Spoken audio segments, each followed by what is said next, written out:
All right. Welcome. Is this working? Yes, nice. Hello, welcome. This is another AAC Clubhouse Live, and we are so psyched that you're here to join us. This evening, we have some of our folks from our conservation team at the American Alpine Club, and we're really hoping that you can find some inspiration this evening for any of your future adventures, and all from the comfort of your couch at home. This evening, we've got quite a few brilliant folks, and we're going to dig into some of the policy work that we do with the American Alpine Club. My name is Taylor Luneau. I'm the policy manager for the Alpine Club. And this evening, we're going to dig into some of the things that we're currently working on. The Alpine Club is a national nonprofit based in Golden, Colorado. We've got 25,000 members nationwide. And really, our work is core to the climbing community. We try to work on issues that are, at the center of our members' needs and at the center of the climbing community's needs. Of those things, generally, we work on protecting public lands, really, because that's where the majority of our climbing areas are located, as well as ensuring lands are open for human-powered recreation and safeguarding mountain environments by acting on climate change. Before we really dig into those categories this evening, I really want to acknowledge the reality of the place that we're currently at with COVID and with all of our friends and family out there struggling and dealing with like this new reality with our world just generally turned upside down. For those folks who are on the front lines, we really want to say thank you. We appreciate you, and we all owe you a great debt of service on the other side of this. It's something that we keep close to heart. Hopefully that the infrastructure for outdoor recreation, our public lands, are there for you as we kind of come out of this crisis and have an opportunity to return to what we love most, which is recreating outside. So, without further ado, Heidi, if I can get some slides.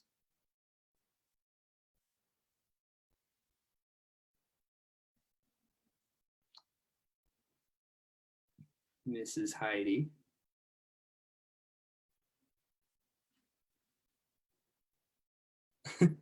Hang in there, folks, while we get our slides teed up here.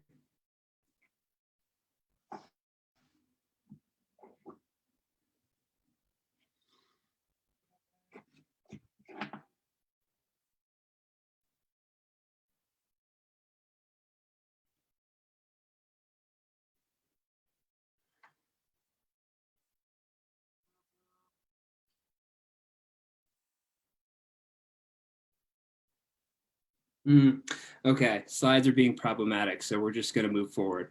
All right. So here's what I'm remembering were on those slides. I need to provide a little bit about myself. So let's think. I am Taylor, as I had said before, and I hail from Vermont. I want to say hello to all the friends and family back on the East Coast this evening. I grew up in the Northeast Kingdom, not far from Lake Willoughby. I actually had a wonderful shot to show you of ice climbing on Lake Willoughby. Yes, there we go. This is gonna be great. All right. That's my photo from Climb the Hill this past year. We'll talk about our work with the Access Fund, one of our closest partners in DC. At another point this evening, this past event was our 4th year. On the Hill, we gathered 60 plus advocates to go talk with more than 60 lawmakers, and several of those advocates are here this evening. So Heidi, if we can go to the next slide. And really like where I got my start climbing was at university. The next one, we've covered this one. At university in, there we go. At St. Michael's College up in Burlington, Vermont. Wonderful outdoor club up there. And I really like, as soon as I had been playing hockey for many, many years. And at a point in time, I was transitioning away from playing hockey and I discovered climbing and got back into skiing. And it really changed my life forever, as so many people have experienced. And at this pivotal moment, I was introduced to quite a few mountain guides and mentors who really took me under their wing and showed me the way of, how to navigate in the mountains. Through those experiences, I really got connected with these really special places. On the right there, that's me leading up one of the pillars on Promenade at Lake Willoughby. Is just like, I think probably like, I'm biased, but I think it's like the best ice climbing location in the country. And then, of course, over in Yosemite. And through those experiences, I ended up deciding to go back to school, where I went and studied environmental law and policy and natural resource science, and then eventually was tapped to head up the American Alpine Club's policy department. And so this evening, I have the privilege to be sitting here with quite a few other folks who have been making that transition from climber to advocate, who have some wonderful stories to share with you all. And I'm really excited to pass the torch to Micah, and then we'll kind of work down the line, and then we're going to roll through just to give you kind of a lay of the land. Yeah, nice. This is us who climbed the hill this past year. And we're going to roll through some intros, and then we're going to jump back and we'll kind of go through kind of the lay of the land, what we're seeing out there, and we'll wrap it up with some clear call to actions towards the end. So stay tuned for that. So Micah, I'll pass it over to you. Awesome. Hey, everybody. I'm Micah Burhart. I'm at home in New Hampshire, and I am a professional climber, and I also am the founder and director of an international nonprofit called Legato, and we work to protect the world's most hyper biodiverse mountains by working hand in hand with the people who call them home. So one of the questions that the AAC and the awesome community sent that they wanted us to share tonight was like, how did you go from climber to advocate? And I struggled with that because there was not, I was climber and then I became advocate. For me, they've always been kind of part and parcel for the same. I grew up in Minnesota. I grew up in Minneapolis, and being outside was just like part of my DNA. And I grew up ski racing at Buck Hill and canoeing up in the Boundary Waters, and then the Quetico, and then the Arctic, and started climbing when I was 15 or 16. And I had parents and extended family who just believed that you were a contributor. And that meant contributing to civil society. I had a lot of my family work in different positions in the government, and it was assumed that you were going to figure out how you contributed. And for me, my passion in the outdoors gave me a really natural fit to contribute to the world. And that's what eventually drove me to be the founder of Legato. And that picture that you're seeing there, that's the Napalaki family. They're one of the families we work with on Mount Namuli in Mozambique. And I initially went to Mozambique to climb that giant granite face behind them. And we went, Kate Rutherford and I put up a first ascent on that. And we chose that mountain and the route so we could find new species of ants and beetles and snakes and skinks, and also to launch an initiative to work with these people who encircle these mountains, because they happen to live on some of the most biodiverse pieces of property in the world, and yet they have very few services to protect them. So, I think that climbers inherently are, we're scrappy and we're not afraid to go out and do things. I think it's really cool that both Taylor and I are showing Lake Willoughby shots, and actually the same climb that's also on Promenade, which is rad. I lived in Colorado for a long time, and then I came out east as an athlete for Patagonia. I've been ambassador for them for almost 20 years, for God's sake. And I came out east for an ice climbing Mount Washington Valley Ice Fest, and also because my first book had just come out about climbing in Ethiopia. And I was so blown away by the climbing in the East Coast that I decided to stay. So that's a little bit about me. And I'm really excited to talk tonight about how climbing and advocacy don't have to be separate, but instead you can just smash them up against each other and make them your own. And I'm going to pass it on to Len. So you're up.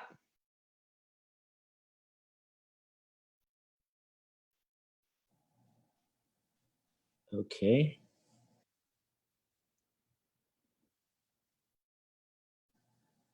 I think this is working now. Yeah, there we go. Hi, everyone. My name's Len Necefer. I'm from the Navajo Nation in northeastern Arizona. I grew up right at the mouth of Canyon de Chelly. My dad's from Detroit, second generation Romanian Scottish, and my mom's Navajo. And I just I was thinking about this question of how to, from climber to advocate. And I would almost say that my path has been the opposite. I actually started as an advocate and became a climber. I grew up right in the basically in the backyard of a coal power plant and coal mine. My grandfather was a uranium miner, and there's a lot of abandoned uranium mines on the Navajo Nation. And I grew up just seeing a lot of the environmental impacts of extractive resource development and the impacts that it had on my grandfather's health, everything from having a left lung removed because of silicosis to pneumonia, and then also getting respiratory illnesses myself because of air pollution. And I just thought that there was a better way to do things. And I wanted to make an impact in my community. So I ended up pursuing an engineering degree. And then that led me to pursuing a PhD at Carnegie Mellon in the Department of Engineering and Public Policy. And I worked on energy related issues. But one of the things that was just constantly calling me was, spending time in the mid-Atlantic. I began really missing the mountains out west. And I returned to Colorado to work for the Department of Energy for a couple of years. But it was at that point that I really began to realize that how much I had left being away from these wild places. And so I started taking up climbing and skiing, and had a lot of great mentors and folks that have brought me and taught me along the way. I was really psyched, Micah, that you mentioned Kate. Kate's been an awesome person to connect with and know, and just a fierce advocate for the things that we're doing. And it's been meeting folks like that has really just drawn me into what I'm doing today. So on the left, I did the first formal ski descent of Mount Lemmon. I basically skinned up this old closed ski resort and skied down. It was pretty terrible. But I would say that my sort of expertise is alpine climbing and ski mountaineering. And I've had just a lot of fun growing and challenging myself beyond education. And it's been really fun to bridge that gap with my students that I now teach here at the University of Arizona and the research that I'm doing. But I would say that the big thing that really drew me into becoming a climber and what made that transition was Bears Ears. And just seeing the convergence that happened between tribes and climbers on that particular issue, it really drew me into becoming a fierce advocate for not only Bears Ears, but more recently, the Arctic National Wildlife Refuge and things around there. And that's actually how Katie and I met, who's going to be introducing herself after me. But yeah, I'm really excited to be here.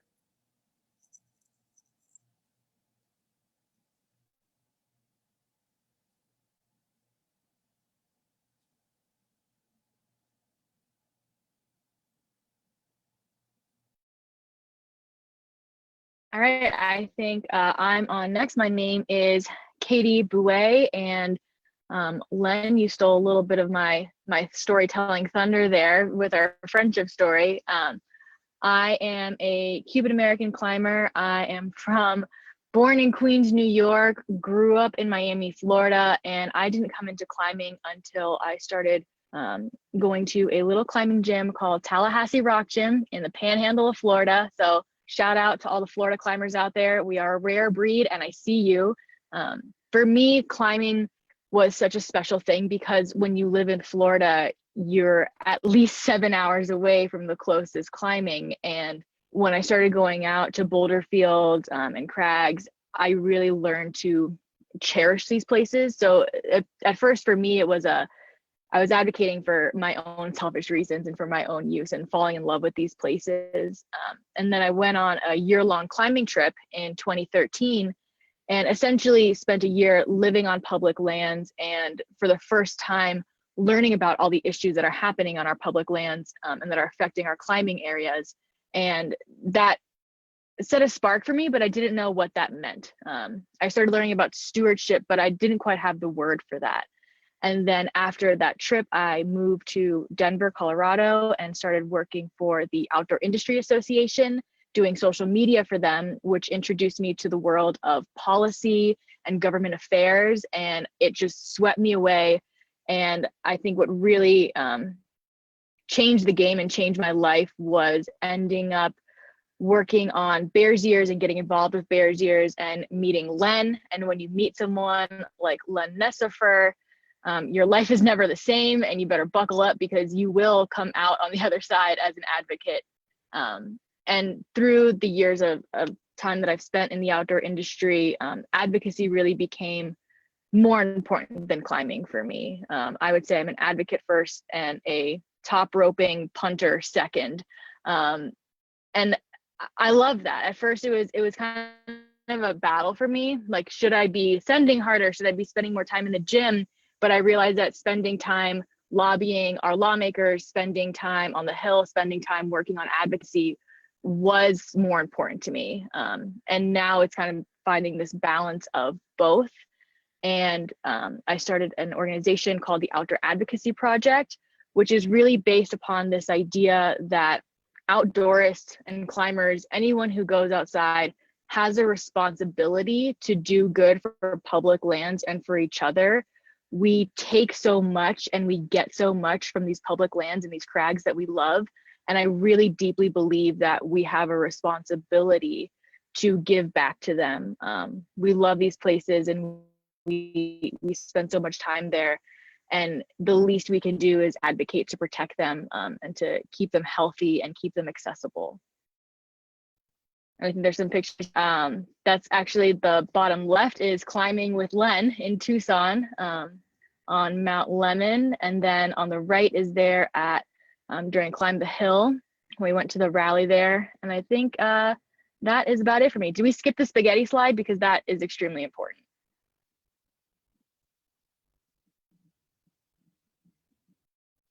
There it is. That's my dog Spaghetti, and that's all you need to know. So I'll pass the mic now.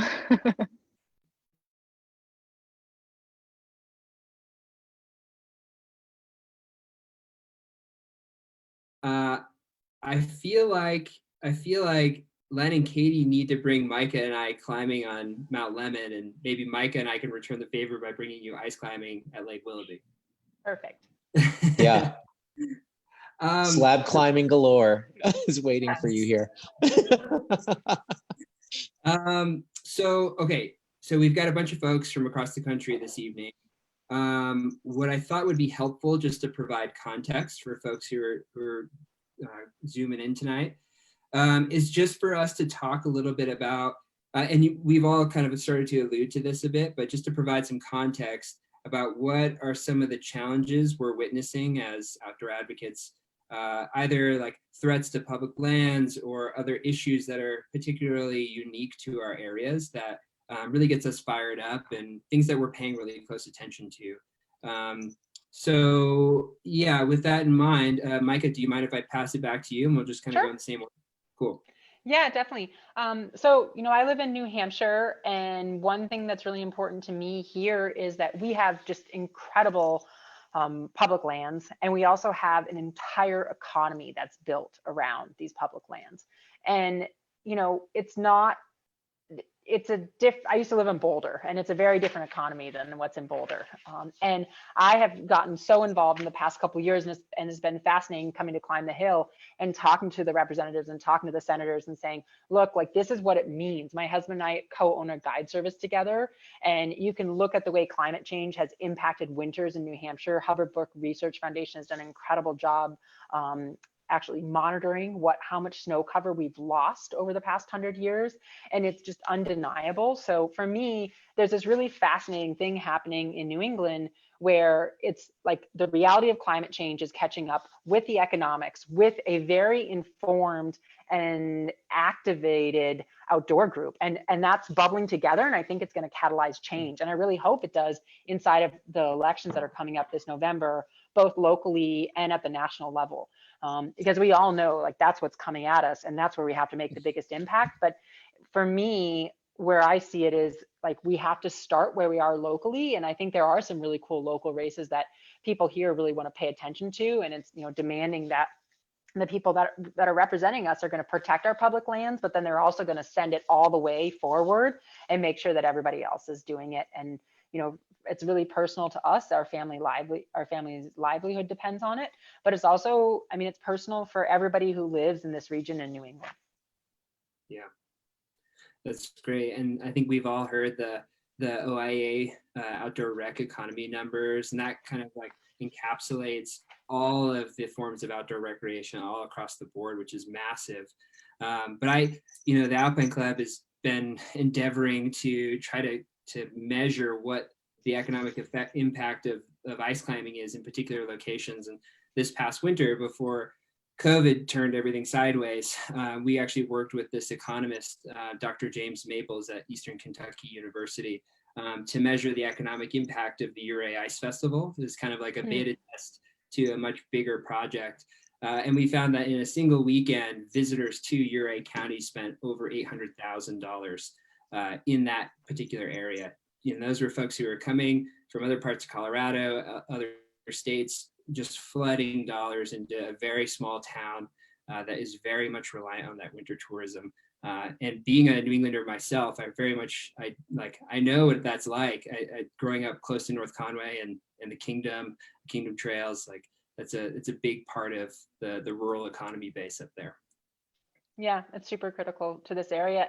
But I think it also makes people passionate, and I'm willing to bet it makes people speak up. And I think like that's the energy, and that's where we're moving. And sure, when I'm not feeling as optimistic, I might not be there, but I'd say 95% of the time I'm pretty fired up. I'm like, we're having a groundswell, here it comes, we're going to take over because it has to happen. And I think that there's the energy, and it's leading us that way.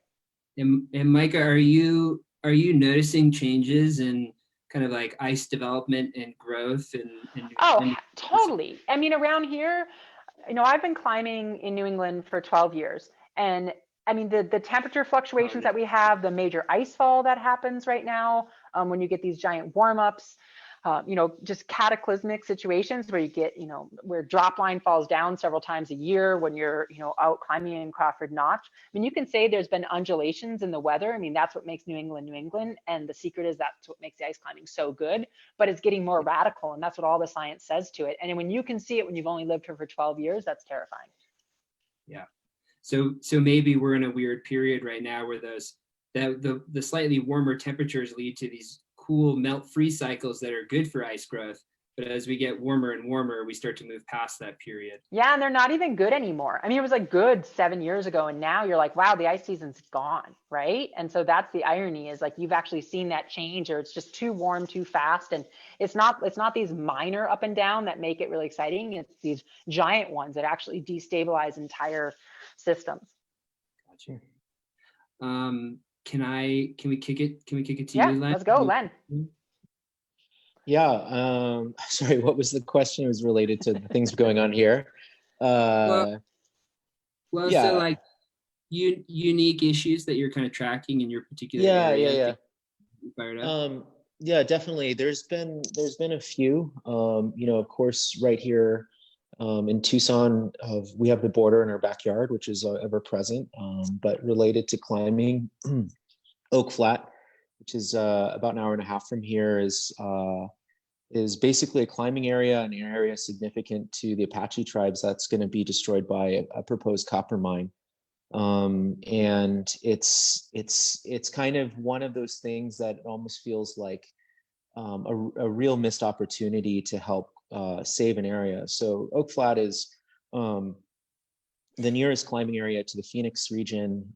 Tucson has a lot more, but that area for the Apache in the area is a place where they do their puberty ceremonies for their young girls. And there's also a number of significant historical events that happen there. And in 2014, John McCain, I believe, included a provision in the Defense Authorization Act to open up this area to copper mining. And the particular form of copper mining that they're doing there is a thing called block caving, but basically they're removing sections of rock underneath this climbing area, and basically it just causes the whole area to collapse in on itself.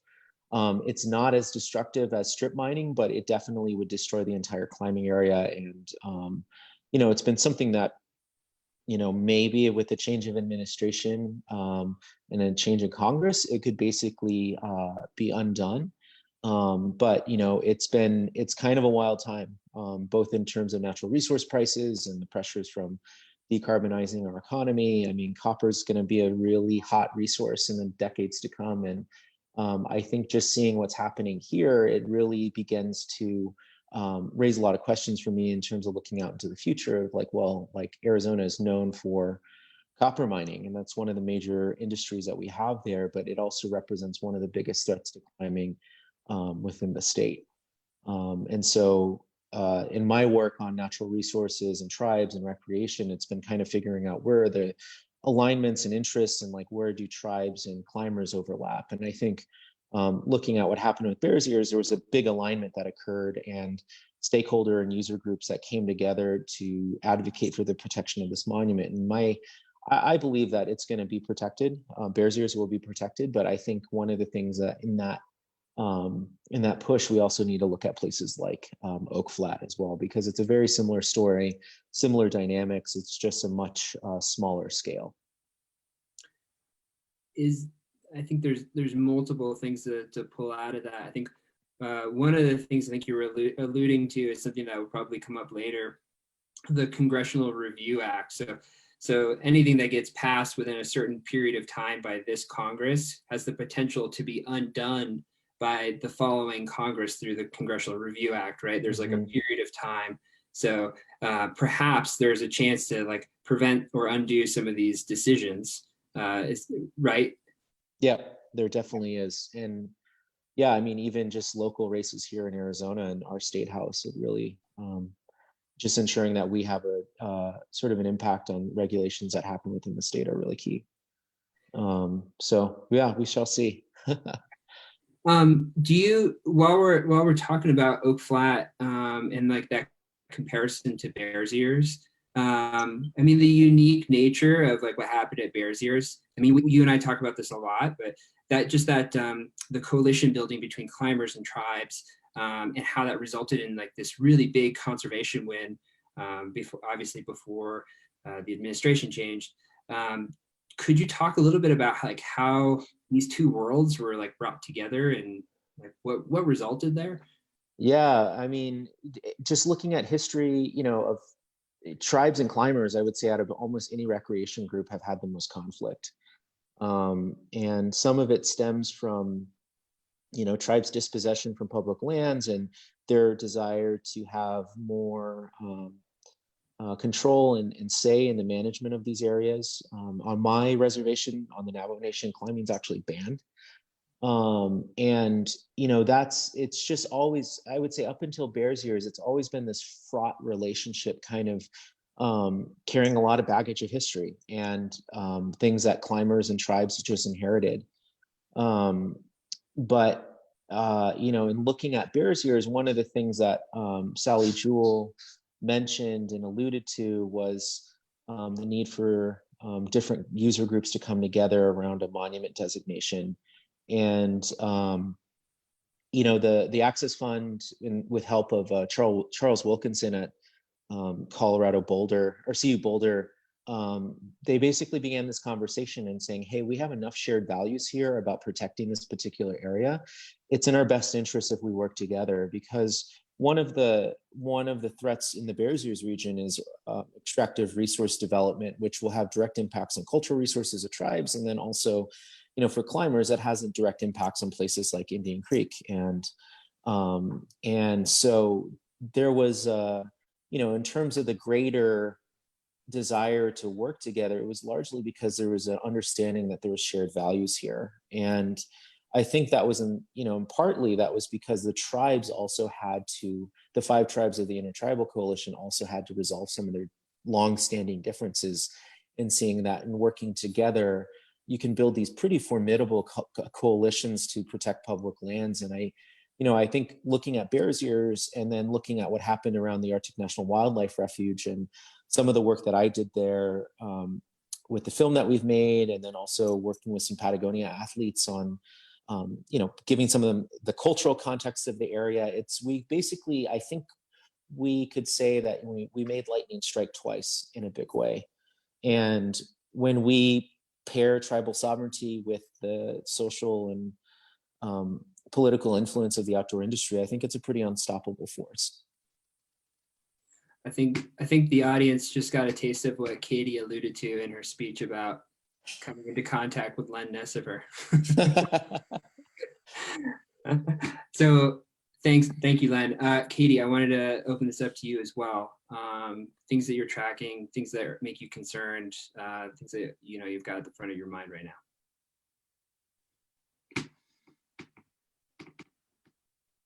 Yeah, I think anyone who is either from Utah or frequents Utah's public lands knows that I have a laundry list of grievances to air and issues that we have going on here in Utah. I actually moved to Utah to work on advocacy issues and policy issues. And I think, there's two really big ones right now. And one of them is more aligned with the traditional policy that we're talking about right now, which is just the constant assault on our public lands from the extractive oil and gas industry, trying to fast track through NEPA, trying to get permits and leases fast tracked and kind of skirting the environmental process.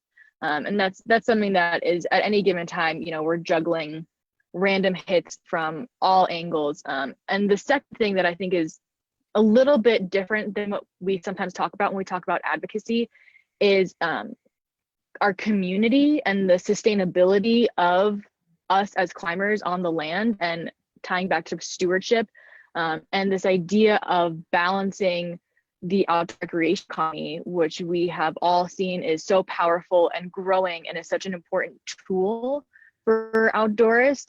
But it also comes with, it's like a double-edged sword, and it comes with some pretty serious issues that we can run into whether it's, human waste on public lands, whether it's erosion, whether it's people busting the crust, whether it's overuse of camping area. There's so much that we're really balancing in Utah, where we have these, and I'm sure across the country, where we have these precious public land spaces, these quote unquote like wild, these dispersed remote places that we're falling in love with and we're loving to death.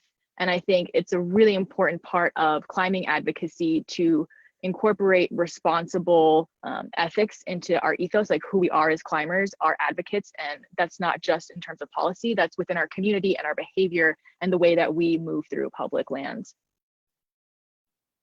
Yeah, I think that's so great. I think for most folks who are right now in this crazy time of COVID, like shifting their recreation forms, perhaps away from climbing over the past, however long, it feels like years, to perhaps getting on a bike or going for a trail run or anything like that. There are so many people. I live in Golden, basically at the base of Table Mountain, and there are so many people on the trails, and it's great. Like usually we would celebrate all of this traffic out in our public lands and open spaces, but it presents a real challenge for, leave no trace practices.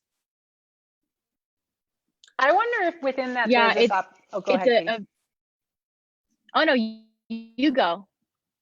Well, I was just gonna say, so Taylor, I was on a call today with this Patagonia ambassador team, and I was thinking a little bit about this, that like there's this huge amount of people because of COVID who are hiking for sure in New England. It sounds like everywhere, right? Like people aren't, they have this opportunity. And in some ways you have that anti-reaction just because whenever you see anybody, you're like, oh God, I don't want to be close to you. I got to be this far away from you.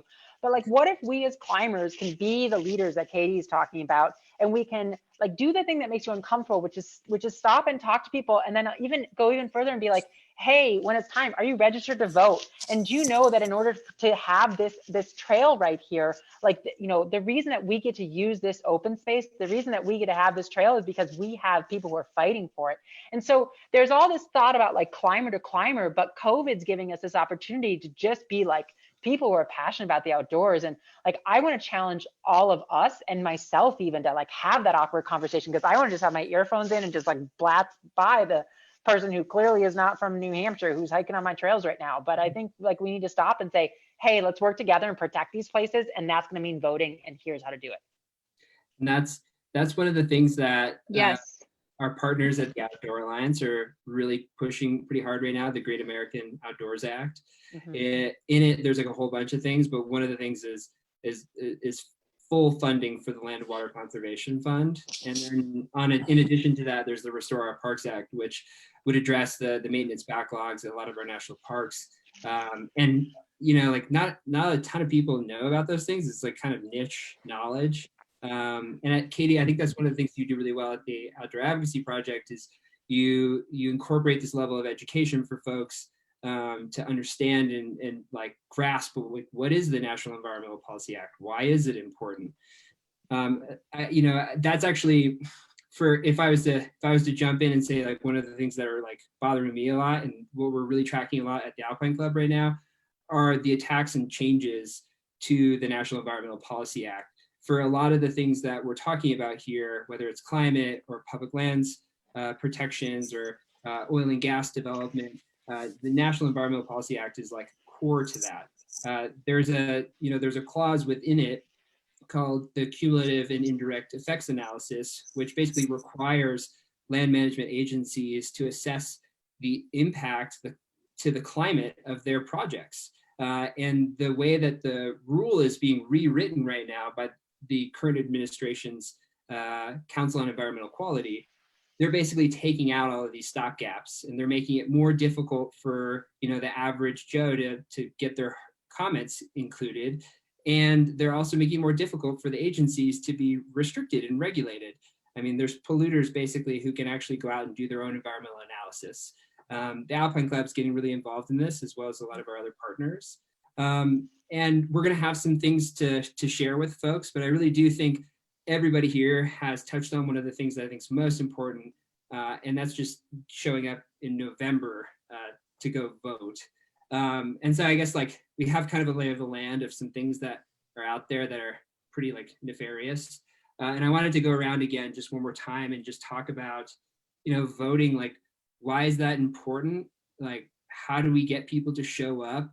Like, what is it, what is it about it that perhaps like maybe it's also important for us to discuss a little bit about voter suppression and like what barriers there exist there. So maybe Micah, can I kick it to you and then we'll just go around again? Yeah, definitely. I mean, I think one of the most important things that we have in front of us, like in the country right now, is making sure that we have free and fair elections in November and that everybody can access them so that we can vote by mail and we can have voting in person for those who can't vote by mail. And there's like kind of nothing else. And so every single COVID bill that goes up in front of Congress right now, like we should all be calling our representatives, we should all be calling our senators and demanding that sits alongside of it. And then also getting involved. What I've realized, and I was talking about this a little bit during the pregame call yesterday, is like, holy cow, do governors have power right now, right? Like there's like something that I've seen more than any other time in my life. And really it's a state by state directive too that can make those choices. So, making sure that, you're getting after your state to make sure that we're protecting those elections and, we're looking at where we can have access. So for me, there's nothing that fires me up more than that right now and also keeps me up at night. And we're going to be launching a really cool new initiative with the American Alpine Club that people are going to be seeing in June about how to activate voters. And I think, Taylor, we should push ourselves and think outside the climbing community. And I think we should be the ambassadors for anybody out on those trails. And you get extra brownie points if you get to do that. You get some of those people registered, you get more jackets. Len, do you want to jump in on that? Yeah, I mean, I think one of the things I always like to remind people is that, women got the right to vote 1919, and Native Americans in some states didn't get the right to vote until the 60s. And part of that was because states like Arizona actually advocated that Native peoples were not citizens and therefore could not vote in state elections. And voter suppression has been something that's been very real in my life, and the way that it plays out, at least in this state, is incredibly strict voter ID laws and voter identification. One of the major challenges in many tribal nations, and especially mine, has been around addressing and registering to vote. So the state of Arizona requires exact match addressing, and for many people in the Navajo Nation, there's something like 50,000 or more houses that don't have street addresses. And so that creates a major barrier to voting. because you can't register, you can't get out to vote. And the other way that that's played out on the Navajo Nation is just how they create the counties within the state. So the Navajo Nation spans 3 counties, and is basically divided into 3 different sections within the state. So there's not a lot of ways in which Navajo votes basically get diluted in county elections. And these things matter. The census matters. I mean, we're talking about COVID right now, and getting people to fill out census forms is one of the most important things that will last a generation, that we have to really be aware of and get the word out right now. That's just going to be hard because, right now, a lot of the census takers aren't able to go out door to door and do that sort of thing. But, at least having that conversation with people, and especially ensuring that we can dedicate resources and time and elevate voices of marginalized communities that are being impacted by these voter suppression laws. And I know, one of the examples that I give in why the state of Arizona is particularly adamant right now, the current administration, on suppressing the native vote, is because the native vote has actually flipped elections, 2 elections within the state of Arizona, statewide elections for governor, on 2 occasions. And it's significant. So, and part of the work that I've been doing with partners at the Rural Utah Project has been looking at how we can engage Native voters within the state of Arizona to get out and vote, and also just basically provide the information there, because to the communities there about how to get out and vote. And I think if we're looking at from the perspective of climbers, what happened around Bears Ears also happened because of tribes' political activation. And so tribes' participation in this process is really key. And I think there's a lot of things that we can do here in discussing about how can we increase voter turnout, how can we ensure that we stay on top of the ball when it comes to voter suppression, because those things are going to be coming left and right. And voter suppression isn't just about drawing boundaries on a map or preventing people from getting to the polls. It's also misinformation that comes out online and saying, oh, your voting place has changed, or you can vote by phone. There's in the previous election there was a lot of concerted attempts within the state to basically give false information about how to vote as well. So just staying vigilant about that and understanding that this is a whole ecosystem of communities and people that have different experiences around voting. Katie, I kind of, I look to you as kind of an expert in communications around issues facing kind of the outdoor community. I mean, how would you address this? I mean, we've got this perhaps a communication barrier. I mean, like how do you approach this problem of engaging everybody to show up in November? I think the most exciting thing to think about is this idea that for every person who you see in Golden right now on the trails, for every new person who is starting to get outdoors as a result of like having to be closer to home, what if all of those people became not just advocates for those public lands, but started to vote for those public lands as well? And I think that I see so much hope and so much light in this dark time, with the opportunity and this thought that like we can create a huge swell of voters and we can really shift elections, we can change things. I think we saw that in the midterm elections. I worked on a campaign called Vote the Outdoors with the Outdoor Industry Association, and we were able to reach over 25 million voters on social media. I truly believe in the power of social media as an activator and as a tool, and I think that to say it simply, I think we can make voting cool. And I think that for climbers, we are inherently tuned in and paying attention to the places that we love. And I think that there's a natural path for us to become civically engaged and to become voters and to realize the importance of voting. And I think it's just a matter of communicating it right. Cool. Because it is cool. Yeah. It is cool. Here we've got a slide here. Katie, I want to hear more about that, but I was just thinking that the OIA numbers said that the participation trends for climbers was that somewhere in the 7.5 million folks participated in climbing in 2018. But that's, I mean, that includes like everybody who perhaps like signed a waiver at a climbing gym once. Like maybe if we scale that back, even if it's 5 million people or 4 million people, that's a lot of people. Even if it was all 25,000 members of the American Alpine Club who showed up and voted, I mean, that's a huge, huge deal. One of the things that we're trying to do right now at the Alpine Club is to really encourage our members and all climbers of our community to show up and vote. So we're putting together a little sizzle reel, and we would love to hear from you to, like send us a video, tell us like, hey, my name is this and I vote because of X, Y, or Z. Or like, even if it's just a video of you saying, hey, go vote, send us, we want to include your voice. So you can email to ahow@americanalpineclub.org. Do that by May 22nd. And hopefully we can include everybody. I mean, we've already got a bunch so far, but we need more. So actually, Heidi, while we have this, I would like to just return really quickly to the voter suppression, concept, because the next slide actually is something that we have started to put together on this.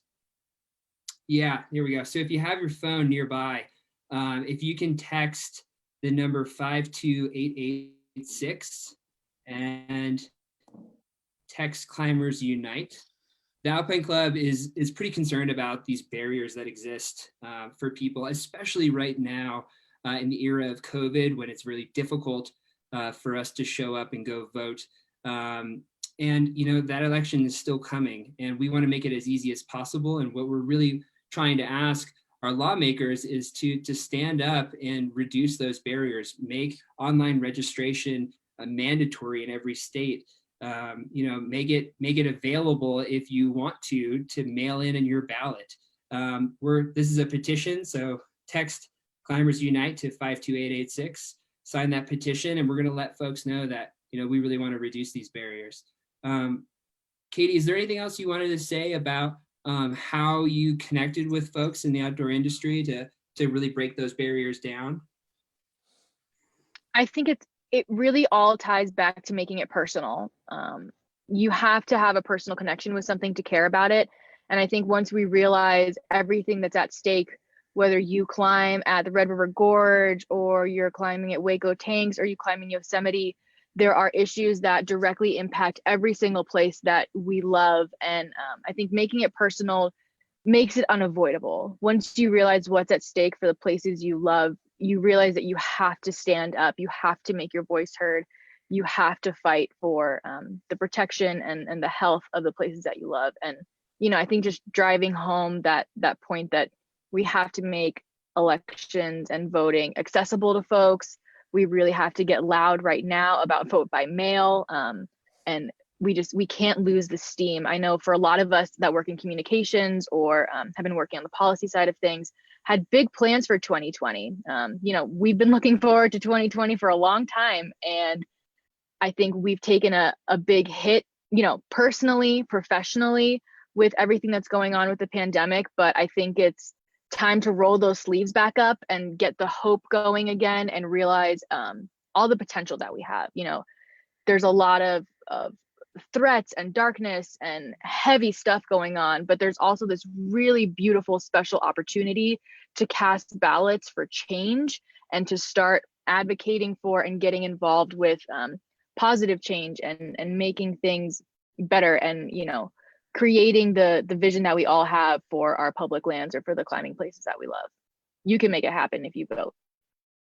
I want to add to something to what Katie said. I think it's interesting and I so agree, like how it's personal and how, if you look at any of the successful studies of how canvassing works, like canvassing works incredibly well. That's why people still do it, because when you get personal, not just when you knock on the door and say, hey, go vote for Katie Boué because she's amazing. It's like, hey, this is like, I'm Micah Burhart. Here's what I care about. And maybe you care about this too. And it's hard because we did have these plans for 2020, but we can still have personal outreach. And I think like that comes from like I was talking about earlier, talking to people who you meet, but also every conversation you have, like not being afraid to put your heart on your sleeve and say, holy cow, I'm terrified and this matters to me. And therefore I need to talk about it. And I need my community and my family, and it needs to be okay to talk about that you're an activist. So I guess I want to say to like all the people who are joining us tonight, like speak up and start this vibration in the earth, because we need it, and we need everybody to sort of like not be afraid to have that conversation and make it personal, because people are going to want to listen to you, and don't go in with the candidate, go in with why it matters to you, and you'll be surprised at how many people want to have that conversation and an actual join on board. Hey, I want to open it up for questions in just a sec, but I guess like there's, I want to hit just, I guess, two more things very briefly. Like, what do we stand to lose if we don't show up? I mean, like, we could all just kind of ride this out and kind of watch from afar, but like, what's the result there if that happens? I mean, look at what Trump has done. Look at the article in the New York Times today about the 100 rollbacks, of which how many, 75 of them are already complete. I mean, it's absurd. Like, what is happening in the current administration? We stand to lose everything. We stand to lose like our health, our welfare, and our environment, as well as our economy. So I mean, it's like, what do we not, what do we not lose if we don't stand up and change this? Yeah. Len, what do you think? I mean, I saw a poster at a climate rally at OR, and it said, climate change is going to burgle your NAR.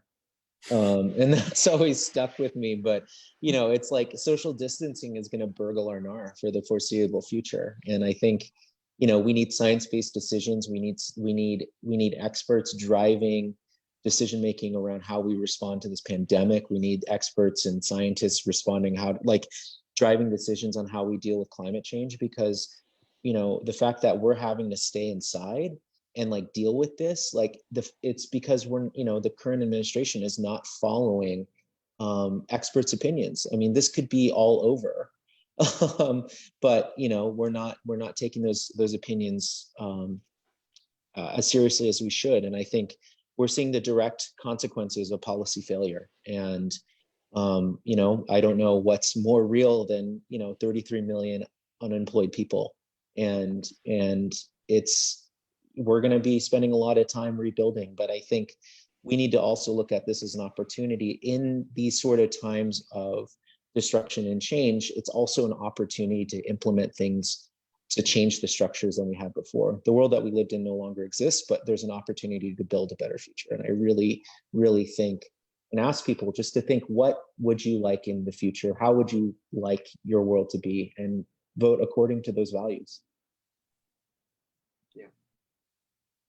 I couldn't agree more, Len. It's what's at stake is everything, but what's at stake is the ability to bring to life this vision that we all have for things that could be different. We have this opportunity to rebuild, and I read a great article, I think it was in the New York Times maybe, about how every major social shift that's happened has been around a moment like this pandemic. There's been whenever there's a huge crisis like this, these are often the catalysts for major social change. We can change systems right now. Systems have been proven to be so incredibly broken.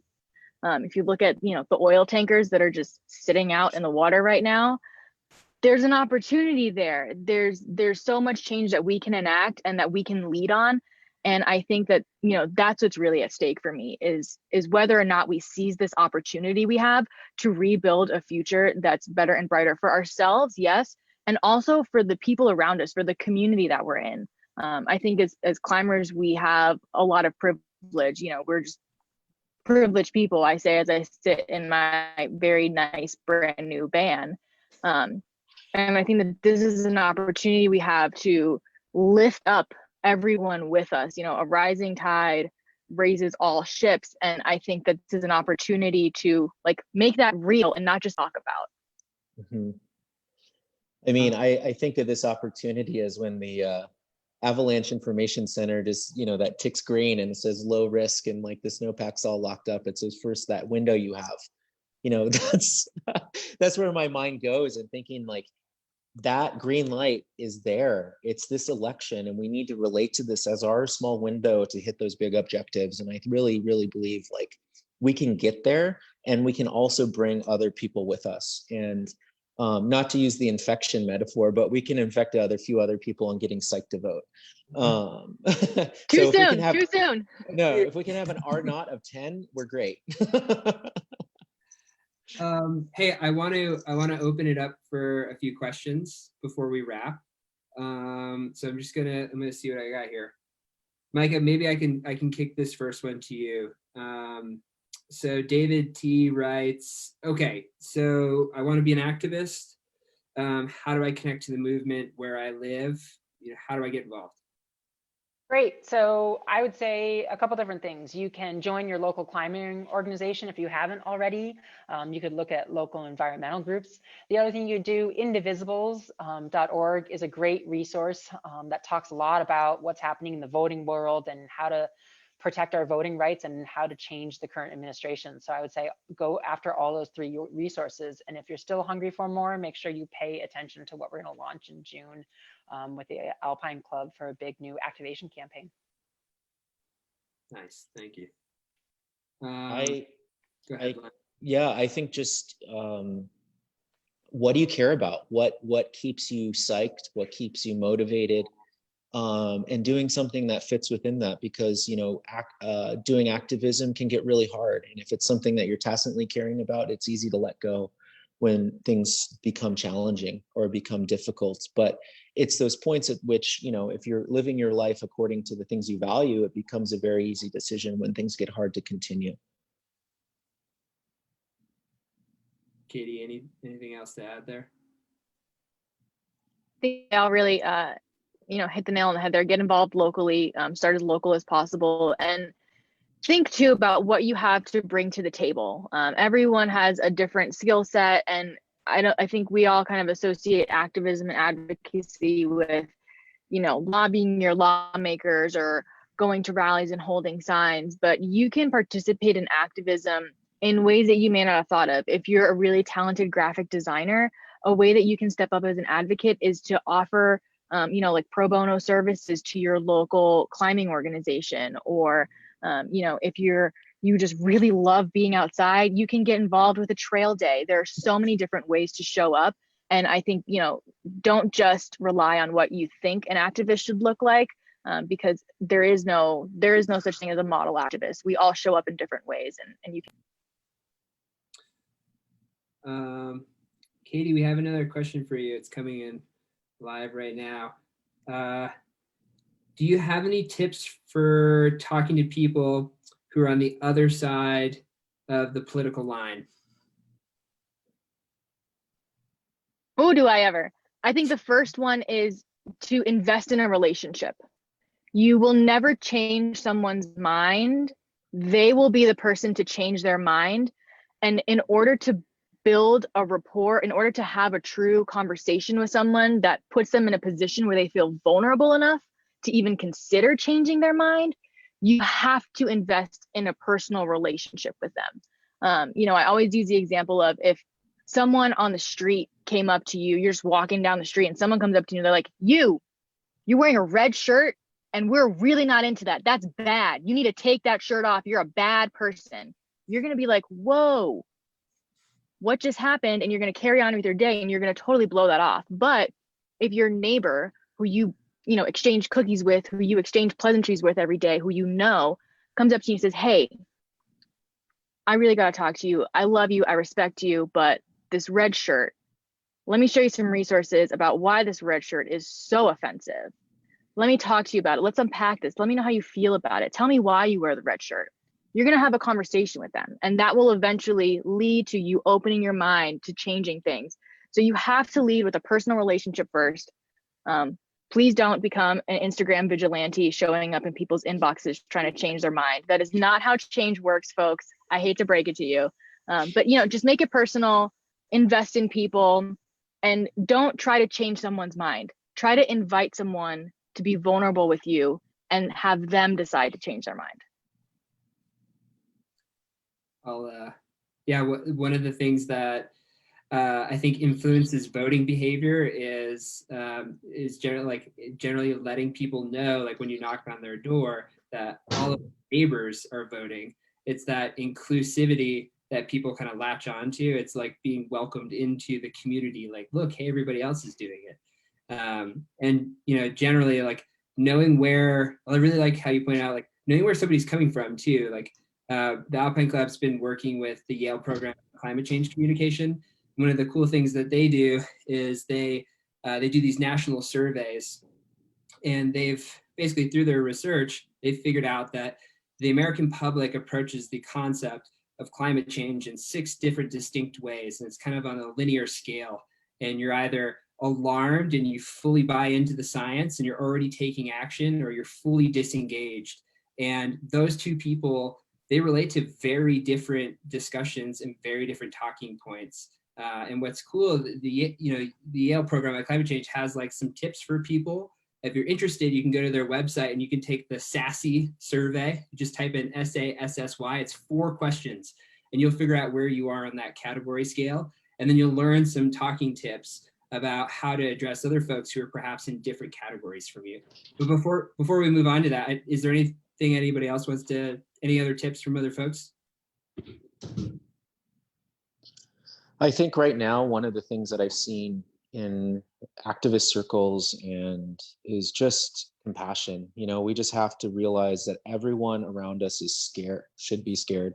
Some people are really scared, whether it's about the virus, whether it's about the economic impacts, whether it's about, impacts on their family. And like, we just have to really be cognizant that a lot of us are in challenging positions right now. And I think if we reach out first with compassion and just reach out that we're all humans in this experience, and we're experiencing extremely high cortisol levels, and like that can go a long way. And I've seen that just in my interactions with people that are getting too close to me outside and just saying, hey, like, give a step back, and then asking them, hey, how are you doing? Being cordial, and that really goes a long way. And just showing that piece of empathy can really break the ice in a big way. Micah, one of the things that I love about your approach to advocacy is just meeting people where they're at. Like what you were talking about with canvassing, like this concept of potentially of a crag canvas of people, communicating with one another at rock climbing areas. Like, do you want to build on that at all while we have some time? Yeah, definitely. So it's this whole idea. I started doing it during the 2018 midterm elections. Every time I went climbing, I just talked to everyone who was climbing, and I was like, hey, how's it going? And are you voting? And do you have a plan? And have you thought about registering to absentee votes? You can go climbing that day, that's a really big sell for people. So, and just trying to engage in that conversation. And it was awesome. And people were really responsive. And I also ended up learning a lot about all the crazy absentee rules, like county by county in New Hampshire, and town by town, versus how Mass handles it versus how Florida. It was, and it just gave us this dialogue. And I think to what Len was saying, I think meeting people where they're at, like, I so don't want to say this in a way that could be potentially offensive, but it's like, holy cow, the opportunity that everybody's scared. Like, I've been terrified for the past 4 years, right? Now it's like everybody's scared. So it's okay to talk about it. Like, there's this incredible way in we have to everyone by just being human and just being empathetic. So I think if we can use that, and then also say, like, I'm out here and I'm climbing because I love it. And not only is this happening in the world, whatever is the thing that is your pressure point around COVID, but I'm also like really committed to protecting these places. And like, are you up for talking with me about that and how we can actually make a difference with that, with how we vote? And I think, people will have a conversation with you. I think breaking that barrier is so important. Some of the research shows that people are really concerned to talk with other folks about climate change, but because they think that the other person isn't thinking about it, but that basically that cone of silence due to the anxiety that exists there is ubiquitous across a lot of populations. But really, if you just take a second and open up the conversation, the other person's gonna be like, oh, I kind of was thinking about that too. Let's talk about it. Okay, we have to wrap up. So this has been super helpful and awesome. I want to go around the circle one more time And in 30 seconds or less, can each person tell us what is one thing all of us can do when this Clubhouse Live is over? Something that's tangible, impactful, and perhaps I'll go first while you're all brainstorming. You can go sign that petition with the Alpine Club, and you can text the number 52886 and text the code Climbers Uniting. Heidi slide. Climbers Unite. That would be awesome. That's my let me just play. Yeah, Climbers Unite. Climbers Unite to 52886. Yeah, and then we can let our lawmakers know that we want to really break down these barriers to voting. Like I've been in Indian Creek early on, many years ago in November, and had to have that conversation. Do I leave the creek right now? Like, kind of working on this project. Like, I don't really want to drive back into town, but making anything easier for us to just mail in that ballot, or just work through AAC's channels to get registered online. Like, I want to be able to pull out my phone and do that in Maine or in Michigan or North Carolina, all of which do not allow online registration. So let's break those barriers down. Text the number 52886, Climbers Unite. And then, all right, let's go around the circle. Micah, the question again was, what is one thing that folks can do when they get off this Clubhouse Live to really make a difference?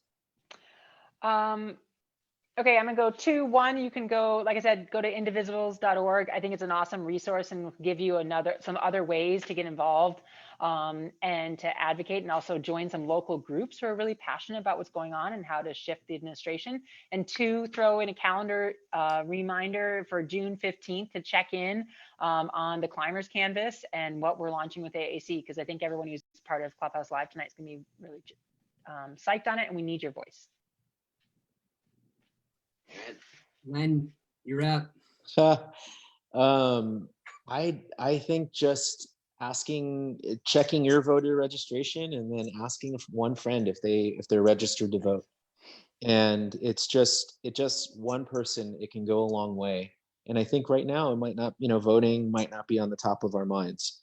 But if we just continue to bring it up and make it a conversation, it can go a long way. Katie, to you. I'm gonna have 2 things. I think the first is go to AmericanAlpineClub.org, open up the little menu, open up that thing that says Our Work, click Policy and Advocacy, and just start to dive in, do some learning, do some reading, figure out, there's so many issues to get involved with, figure out the one that you connect with the most, and just start diving in there. And then the second one is to do a quick Google search and figure out who your governors are. If your governor is up for re-election, who the new candidates are. Get informed, because I think we're all really learning right now that governors are pretty important. That's great. Okay. All of you, thank you so much for being here tonight. It was really a pleasure chatting with all of you. I would just say to all the folks out there, each of these people on this call have amazing organizations. They're all doing really incredible work. I highly encourage you to check out the Facebook feed, where in the comments you can find links to each of their websites of their respective organizations. Go check them out, give them a like, give them some support. And in the meantime, let's take all this learning and let's put it to practice. And we will chat with you more soon. So thanks so much, everybody. Thanks, everybody. Thanks. Thank you. Bye, Al.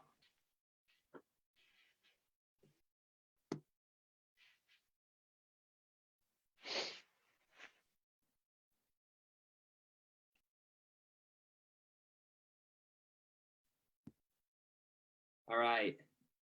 That was awesome. Okay.